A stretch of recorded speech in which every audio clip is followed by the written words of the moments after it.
Bismillahirrahmanirrahim. Assalamualaikum warahmatullahi wabarakatuh.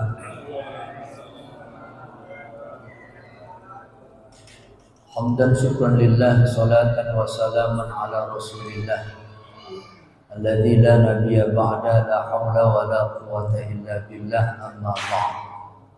Subhanaka la ilma lana illa ma 'allamtana innaka antal alimul hakim.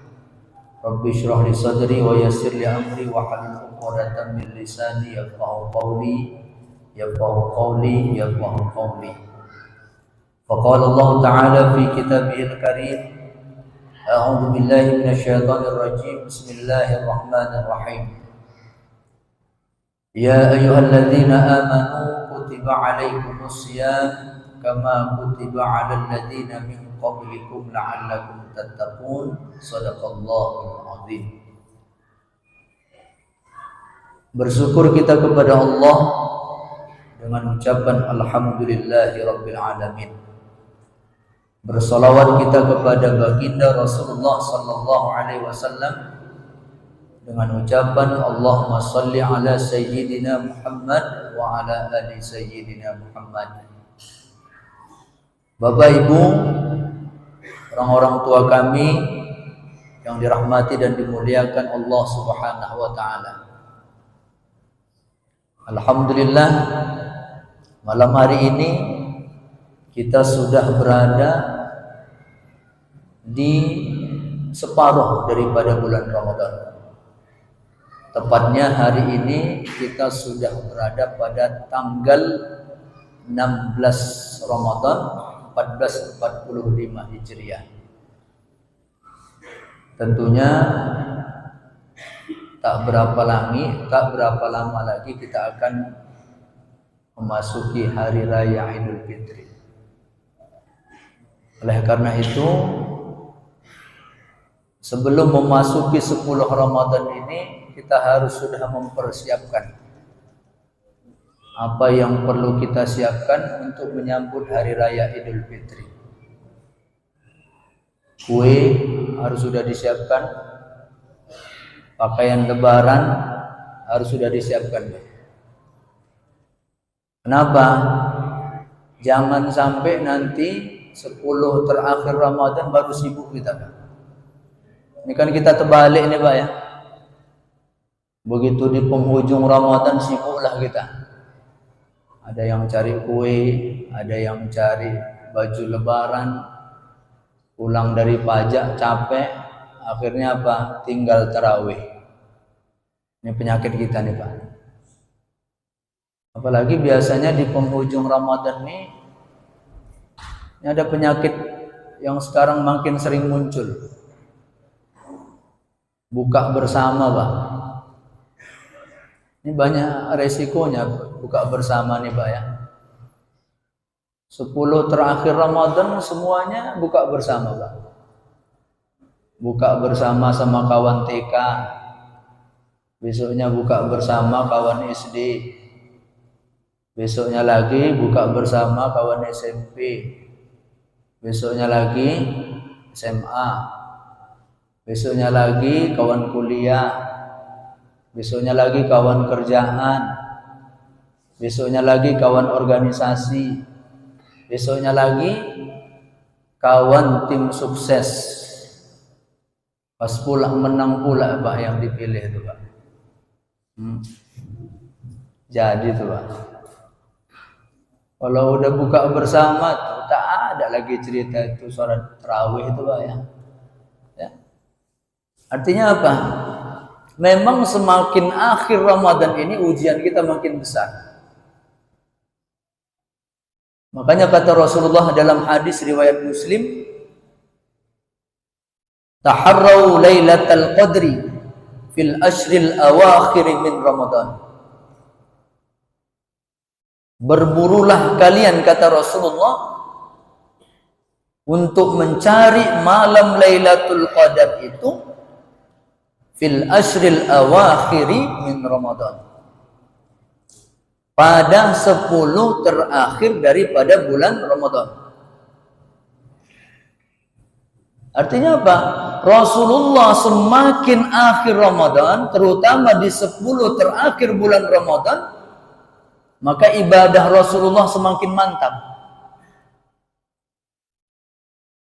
Dalam sebuah hadis dikatakan begitu masuk 10 terakhir Ramadan, Rasulullah apa yang dilakukan? Syadda mi'zarahu. Dikuatkannya ikat pinggangnya. Artinya apa? Semakin siap untuk ibadah.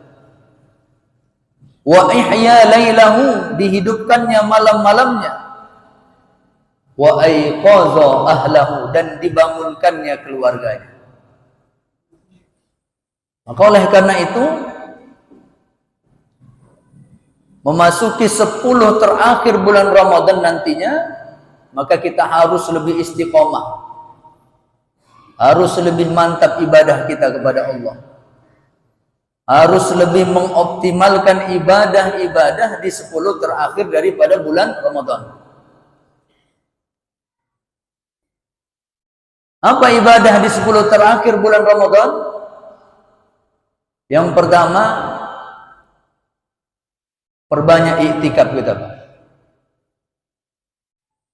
Apa itu iktikaf? Al-muqsu fil masajid, berdiam diri di dalam masjid, biniyatin makhsusin, dengan niat yang khusus. Jadi diam kita dalam masjid, niat ibadah kepada Allah, maka itulah yang disebut dengan i'tikaf.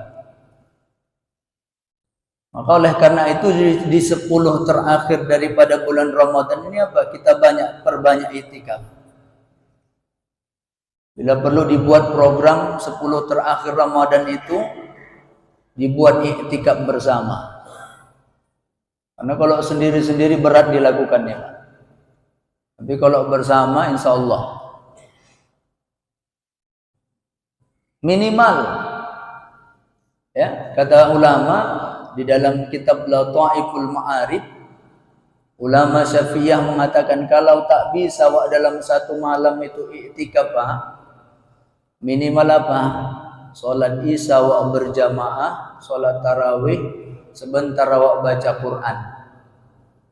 Subuhnya salat berjamaah lagi, sebelum masuk waktu subuh cepat awak datang ke masjid, duduk awak dalam masjid niat i'tikaf. Minimal itu. Kalau tidak bisa dalam satu malam itu, kita laksanakan i'tikaf. Karena dalam mazhab Syafi'i dikatakan duduk sebentar aja walaupun duduk di masjid itu, Pak. Niatnya i'tikaf, niat ibadah. Sengaja aku i'tikaf karena Allah Ta'ala, dapatlah nilai i'tikaf itu, Pak.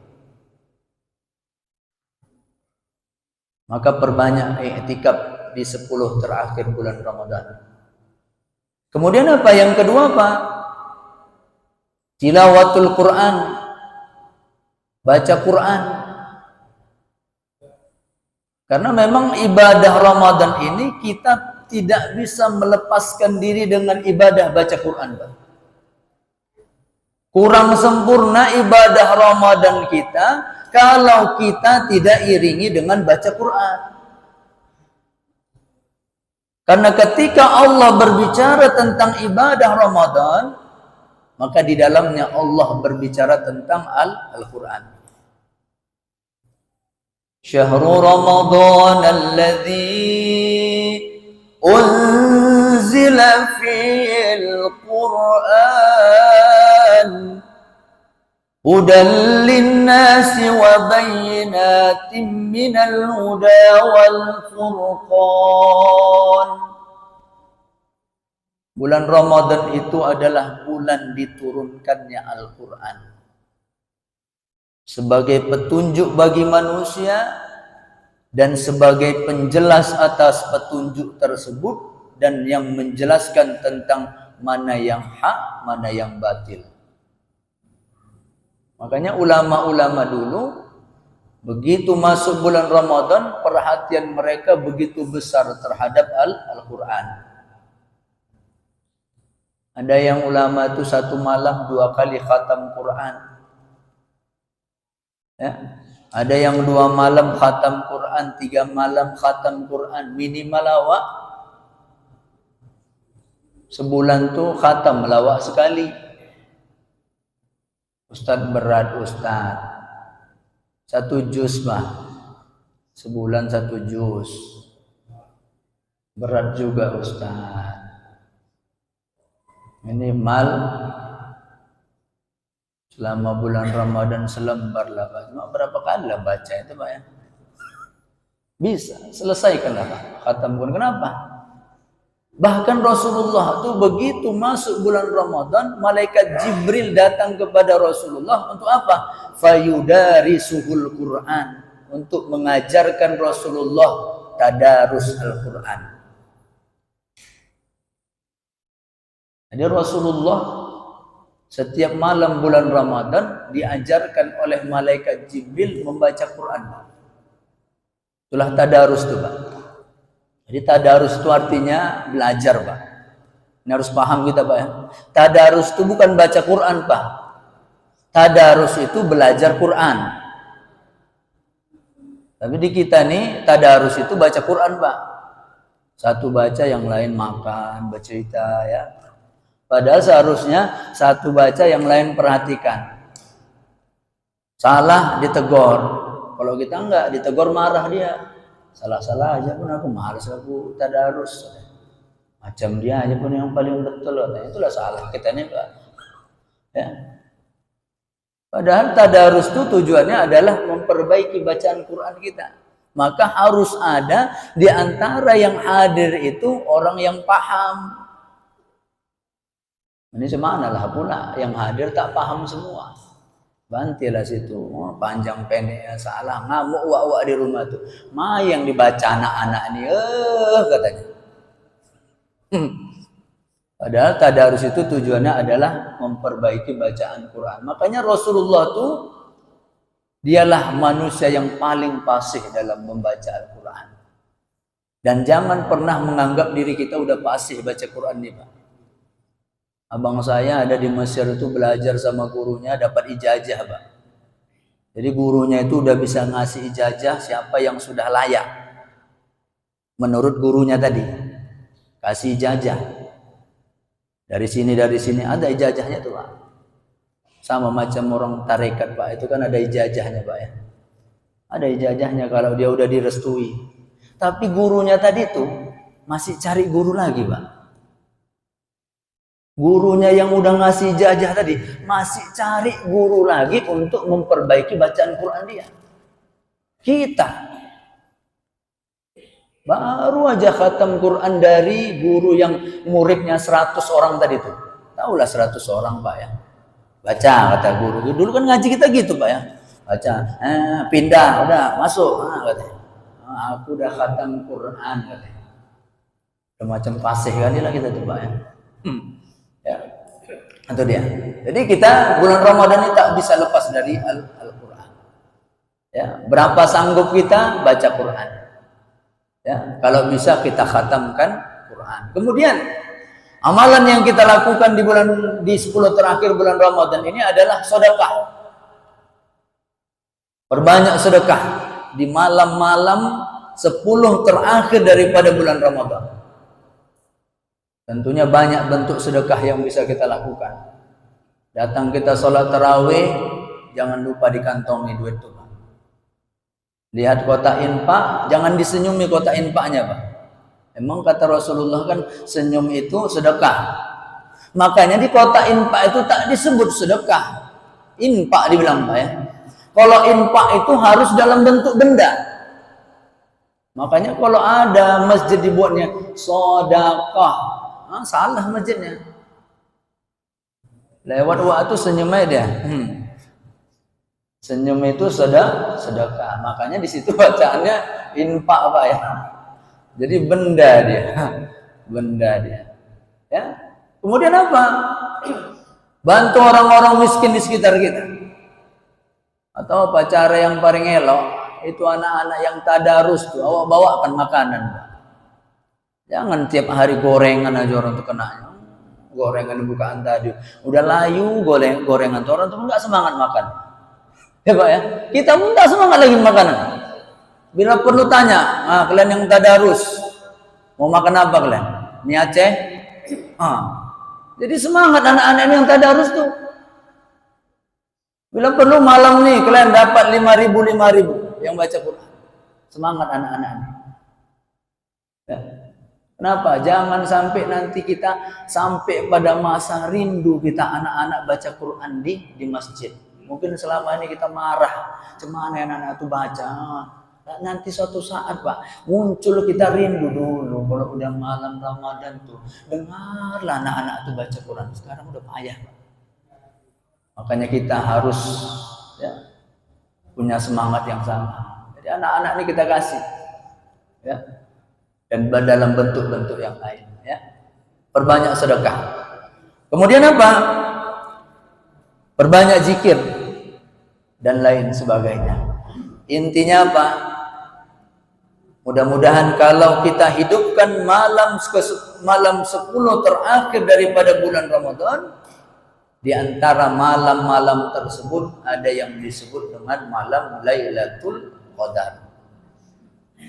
Kata Rasulullah dalam hadis, "Man qama Lailatul Qadri", siapa yang menghidupkan malam Lailatul Qadar dengan amal ibadah imanan wahtisaban, atas dasar iman dan mengharap ridha Allah Subhanahu wa taala, ghufira lahu ma taqaddama min dzambi. Allah akan ampunkan dosanya yang lalu yang pernah dia lakukan. Kemudian Aisyah juga pernah bertanya kepada Rasulullah, "Ya Rasulullah, kalaulah aku tahu malam itu adalah malam Lailatul Qadar, maka apa doa yang aku mohonkan kepada Allah? Apa zikir yang aku ucapkan?" Kata Rasulullah, "Perbanyaklah mengucap doa, Allahumma innaka afuwun tuhibbul afwa fa'fu anni." Itulah perbanyak. Ya, mudah-mudahan Allah pertemukan kita dengan malam Lailatul Qadar dengan keadaan beribadah kepada Allah Subhanahu wa taala. Amin ya rabbal alamin. Demikian kajian kita, mudah-mudahan ada manfaatnya. Lebih dan kurang mohon maaf. Billahi taufiq wal hidayah. Wassalamualaikum warahmatullahi wabarakatuh.